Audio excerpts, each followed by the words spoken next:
D P او گجرات رانا عمر فاروق کی ہدایت پر D S P صدر سرکل رائے سرفراز یوسف کی زیر نگرانی یونیورسٹی آف گجرات میں دہشت گردی جیسے ممکنہ خطرات سے نمٹنے کے لیے موک ایکسرسائز کا انعقاد کیا گیا۔ اس ایکسرسائز میں elite force, rescue 1122، bomb disposal squad, traffic police و دیگر قانون نافذ کرنے والے اداروں نے حصہ لیا۔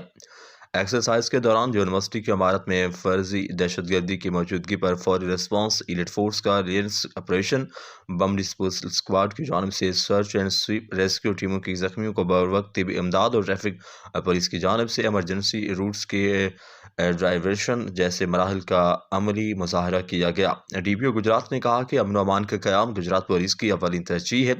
ایسے فرضی مشقیں نہ صرف فورس کی مہارت بڑھاتی ہیں بلکہ کسی بھی ہنگامی صورتحال میں بروقت اور مؤثر کارروائی کو یقینی بنانے میں مدد دیتی ہیں۔